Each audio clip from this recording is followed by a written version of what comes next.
If you watch TV, the commercials especially, you'll hear about value. You'll hear about value. And that value is seen in a lot of different ways. A new product will come on the market and they'll say it has extra value or it has added value. Or one company will claim that their product has more value than another product. Or maybe if you're trying to sell your home, you're always concerned about what's the value of your home. If you're selling your car, what's the value of my car? If you have stocks and bonds or whatever, you're always concerned about what their value happens to be. And while those are certainly concerns, the Bible says there is something we need to be more concerned about as far as its value. And that's a question that Jesus asked himself. Our text this morning comes from Mark chapter 8, and it's a soul-searching question. Mark chapter 8, and in particular, notice verses 36 and 37. Mark chapter 8, verses 36 and 37. These are the words of Jesus. Mark chapter 8, verses 36 and 37.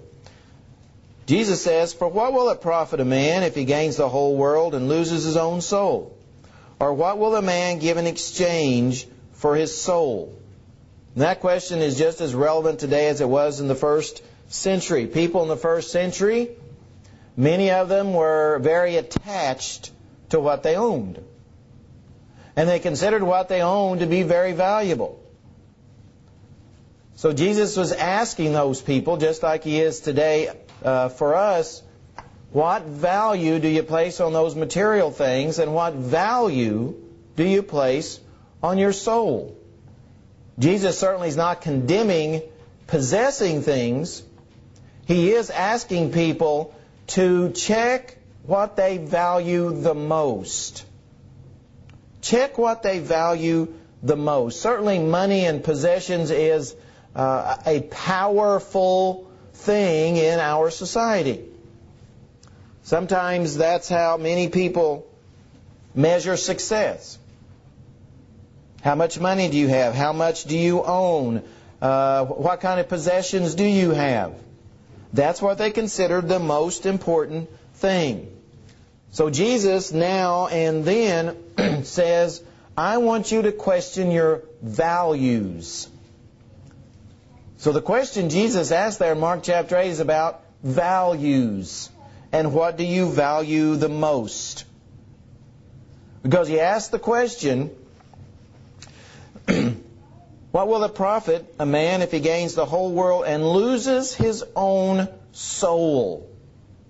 The value of a soul. We know, going all the way back to the very beginning of the Bible in Genesis chapter 1, that God is the one that gave us our soul. He was the source of our soul, as well as our soul being made in the image of God. So Jesus was he knew beyond a doubt what the value of a soul was. And that's just as true today. Our soul is valuable.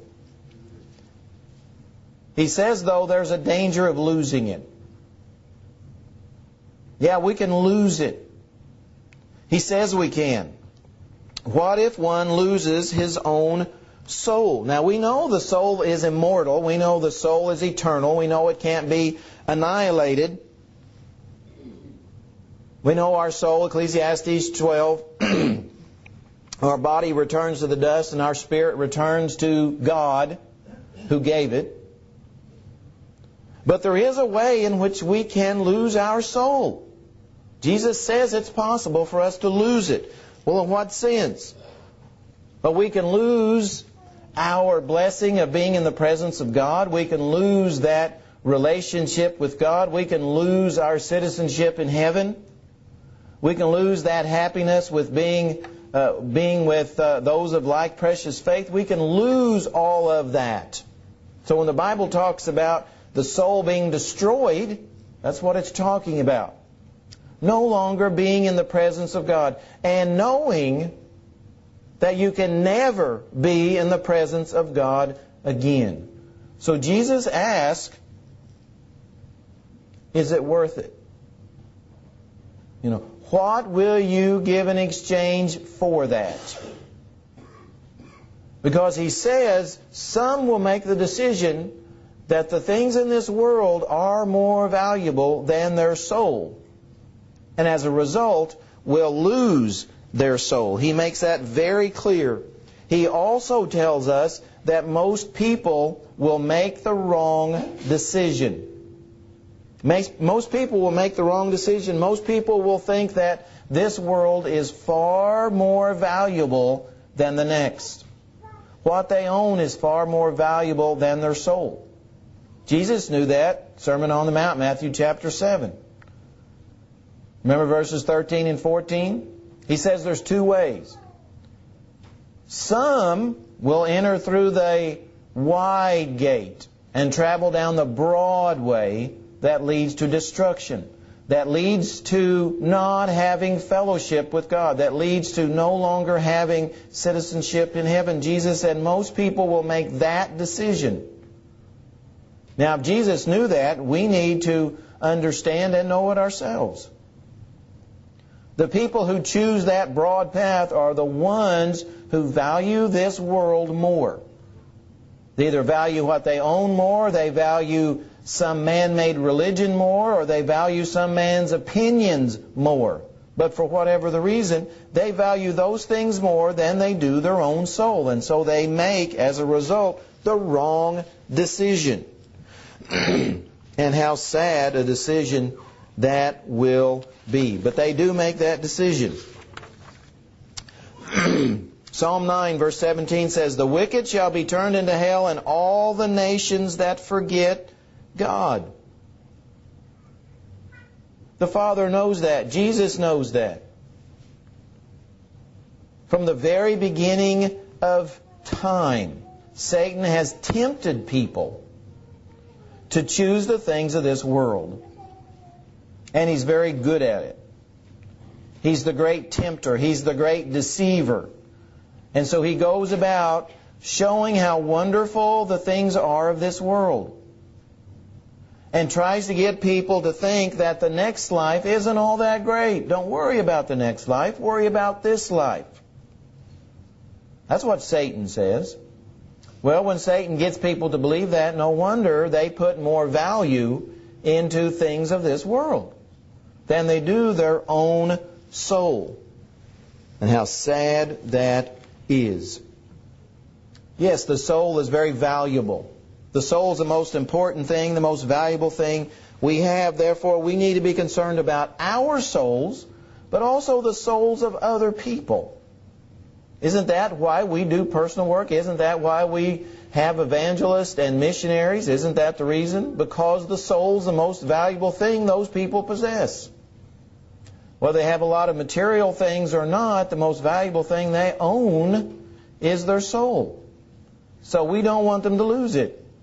That's why we teach our neighbor, or we teach our coworker, or we go to classes, or we, again, send people halfway around the world, because we know and believe that what those people possess is the most valuable thing they own.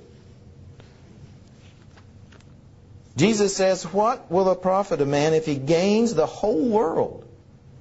Now imagine for a second someone that gains the whole world.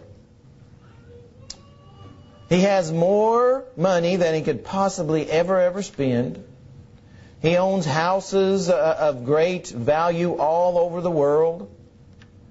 He possesses all kinds of nice jewelry, and he possesses the finest clothes in the world. He has a great intellect. He has a very high position. He has a lot of power. Jesus says, picture that individual. Picture that person. He has all of that. He's gained the whole world. Jesus says, is it a good trade to have that but lose your own soul. That's what Jesus asked. Jesus said, is that a good trade? Of course, the implication is, no, it's not. It's the worst trade you could ever possibly make. What would be his gain? Jesus says nothing. He would lose it all. The things of this world are very fleeting. The things of this world are very temporary. Why? Because they're physical. And it will all soon be gone. Every bit of it. And so when we think about it in that sense, we understand how little value it really has, whereas the only thing we have that's eternal is our soul. And that's why it has such incredible value. It will be somewhere, it will live and abide somewhere forever.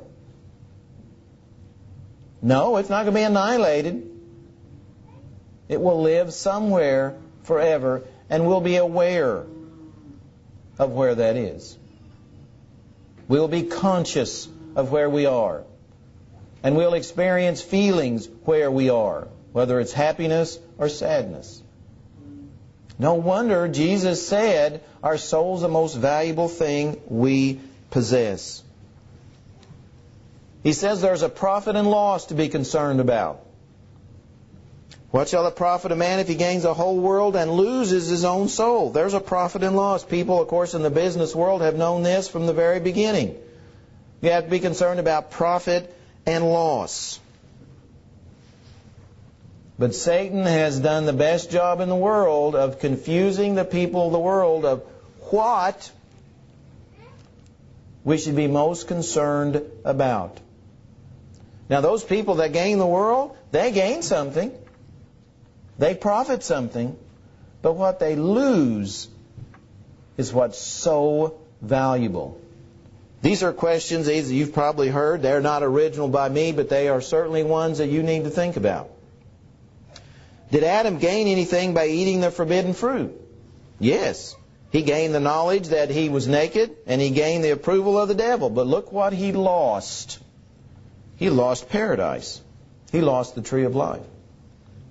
Did Cain gain anything in killing his brother Abel? Yes, he got revenge. He gained revenge. But he lost God's favor. Did Lot gain anything by pitching his tent towards Sodom? Yes, he increased his physical wealth. It was a great land to grow stuff. But look what he ended up losing. Lost his wife and eventually 2 of his children. Did Achan gain anything by his theft when Jericho was overthrown? Yes. He gained gold, he gained silver, he gained garments. But what did it cost him? His life. Did Ahab gain anything in allowing Naboth to be murdered? Yes, he gained his vineyard. But he lost his life. And on and on and on you could come up. Look at the New Testament. Did Judas Iscariot gain anything by betraying Christ? Yes, he gained 30 pieces of silver. But he lost his life and his soul. Did Ananias and Sapphira gain anything by lying about their giving? Yes. They gained the prestige or the honor of being really big, liberal givers. But what did they do? They lost their lives and their souls. On and on the list goes. Today, same thing happens. The drunkard gains something. He gains some sort of feeling that makes him feel good for a short period of time. But look what he loses. The one who abuses drugs, same thing. Gets some kind of temporary feeling, but look what he loses.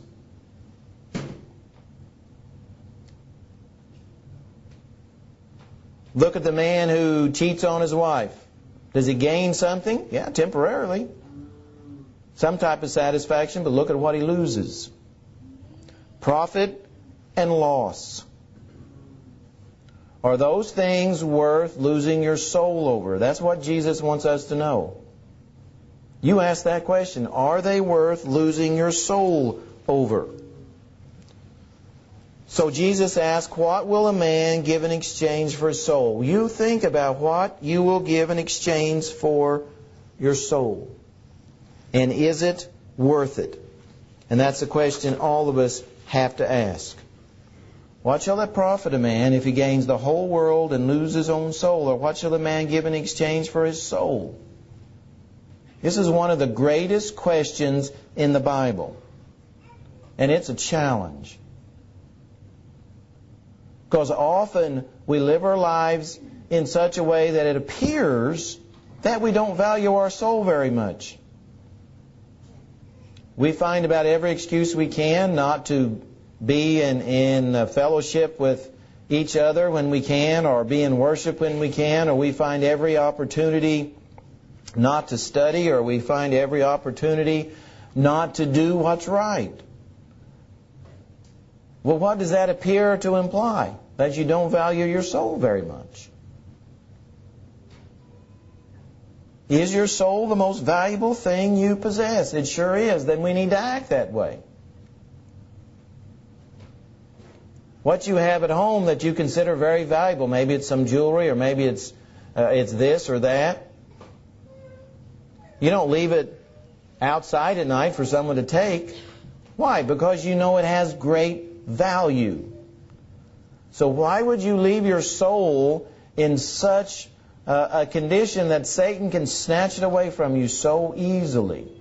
Why do you not value your soul like you value these things of the world? That's what Jesus wants to know. What are you giving in exchange for your soul? Is it some temporary fix in the physical world? Is it a position of honor? Is it a position of influence? Is it wealth? Is it whatever? So what are you giving in exchange for your soul? Jesus wants to know, do you think it will be worth it? Will you choose that wide gate and the broad path that leads to destruction, or will you go through that narrow gate and that straight path that leads to eternal life? Because Jesus said those are the only two paths there are to take. The broad path is chosen by those people who do not value their soul above this world. The narrow path, the constricted path, is chosen by those who understand the soul's the most valuable thing they possess. So what's the answer to you? What will you give in exchange for your soul? This morning, ask yourself that question. Are you ready to put Jesus on in baptism? Are you ready to confess wrongs and ask for prayers of the congregation? Have you been living as if you don't value your soul? If you need to respond, please come this morning as David leads us in this song.